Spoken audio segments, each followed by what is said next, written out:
เห็นมีอะไรเกิดขึ้นเลยเว้ย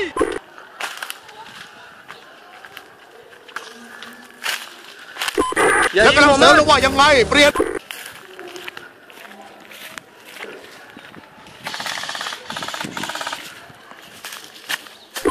ฟังนะผมต้องการให้โจมตีด้านหน้าผมขอย้ำคำสั่งผม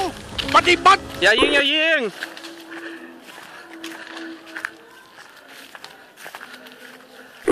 เอาละพักพวกไปต่อ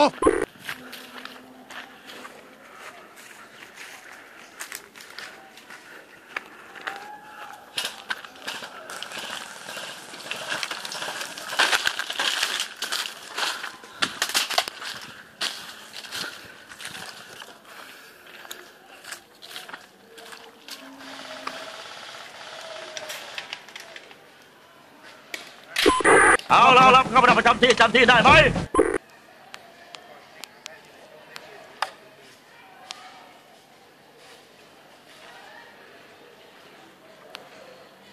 แทรกซึมเข้าไป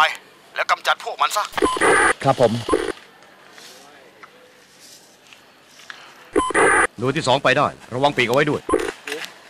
บูเบาวิ่งสบายใจไอ้ลูกหมาเอ้ยเก่งค่ะเอาลงในนู้นด้วยนะครับลงไปในสนามเลยโอ้อยากกลัวดิมันยิงผมแล้วได้ช่างกันโอเคโดนยิงล้อมพวกมันทราบแล้วฝั่งนู้นซุ่มจังเลยต้องใช้กล้องบีออสถ่ายสวยกล้องนั้นที่ถ่ายผมคนถ่ายหน้าตาดีไงไอ้ยาแต่ถึงคนกดชัตเตอร์แล้วมันบู๊กัน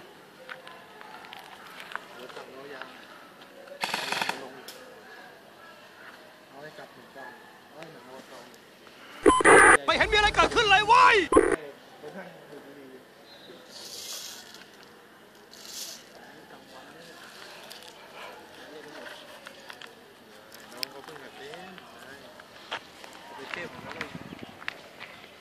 อย่ายิงนะเฮ้ย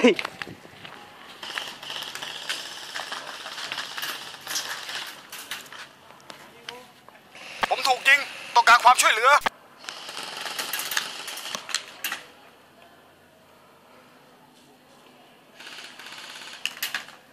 หลบไป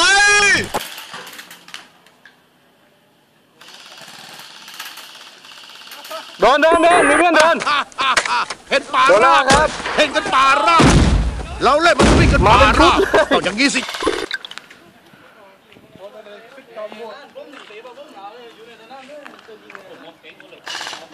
ฟิกจอมโหดนะอย่าลืม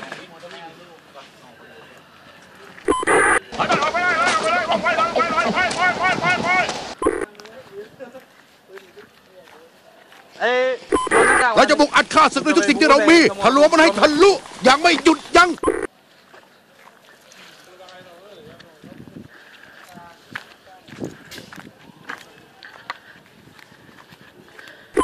เอาละไปจัดการมันได้แล้วตกลงนะ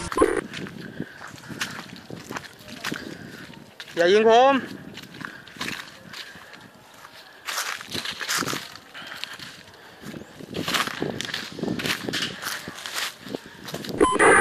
ซ้าย25อังเคิลเบเกอร์วันซ้าย25ลด50ยิงเพื่อหวังผลเปลี่ยนทราบแล้วอังเคิลเบเกอร์วัน147แม่งบ้าชิบหายเลย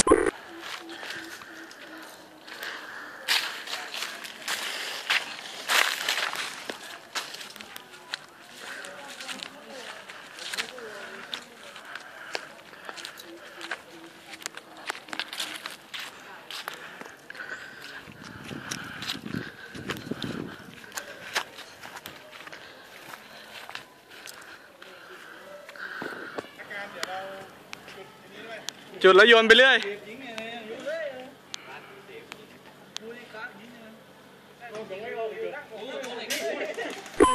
ตายสิเป็นความผิดพลาดยิงพลาดได้ไงวะยิงพลาดสไนมันพลาดไม่ได้พลาดเพื่อนรู้จุดแต่เนี้ยตายเพื่อนออกมาเปิดจุดเพื่อนแล้วเอาล่ะพวกคุณขออยู่ตรงนี้นะยิงพลาดได้ไงวะเบสจะไปคนเดียว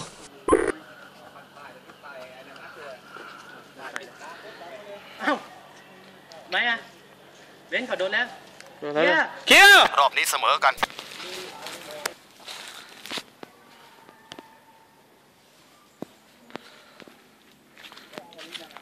เริ่มแล้วครับแทรกซึมเข้าไป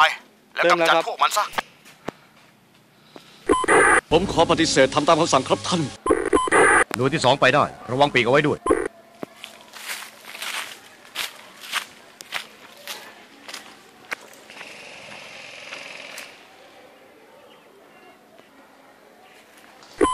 ก็ลงมือเดี๋ยวนี้ทหารทุกนายเพื่อนร่วมทีมล้มแล้วให้ตายสิเอาละพักพวกไปต่อเอาแล้วเข้ามาประจำที่ได้ไหมไม่โดนเ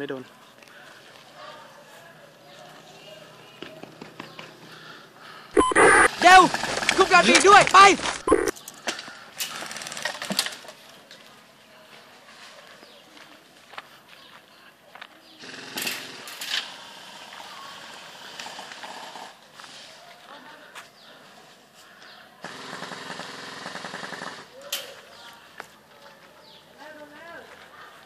มีเพื่อนโดนครับแล้วกำลังเสริมแล้วว่ายังไงเปลี่ยนฉันพอแล้วเพื่อนฮ่าเจ้า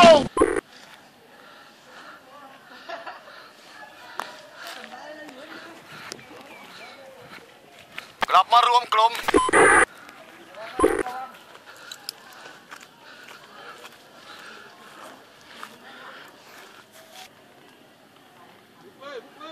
บุกเลยตอนไหน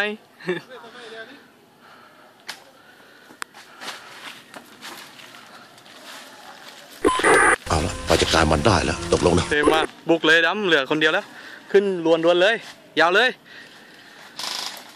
วิ่งเลยดำไปเลยนั่นแหละเคลียร์ยัง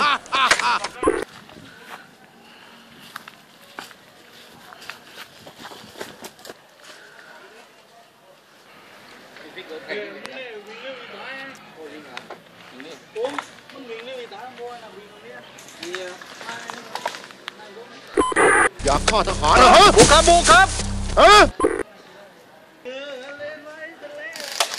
มถูกยิงต้องการความช่วยเหลือ